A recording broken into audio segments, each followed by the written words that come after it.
পায়ে ভেঙে গেছে কীভাবে এগুলো?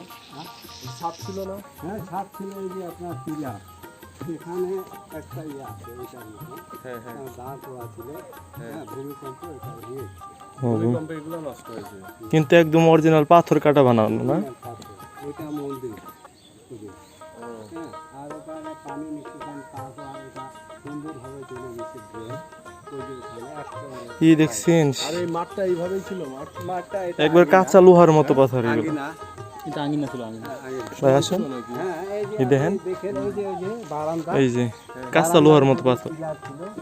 এই যে এখানে রাউন্ড, এটা তো খনন করা হয়নি, এবার যদি হয় তাহলে খনন করে নিচেও কিছু আছে? নিচে এখন বর্তমান তো পাওয়া যায়নি, এইটুকু পাওয়া গেছে।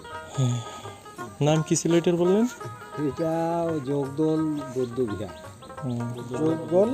হ্যাঁ জগদল, যোগদল, ওই যে যোগদল স্কুল দেখলাম বলে। ওইটা যেমন দেখেন, আগেকার সৈনিকদের ছিল, কোথায় থেকে আমাদের কি এগুলো এখানে একটা থাকতো, দুয়াই টাইপ মরিচের মতো লাগতেছে। হ্যাঁ পাহারা দিত না? ওই যে দেখছো হ্যাঁ আমাদের মরিচার সাথে মিল আছে। হ্যাঁ হ্যাঁ, এই যে হোয়াইট টাইপ মরিচা, রেস্ট হাউস। একই। হ্যাঁ, এগুলো মনে হয় খুঁড়লে আরো কিছু পাওয়া যাইতে পারে। থ্যাংক ইউ, ধন্যবাদ আপনাকে।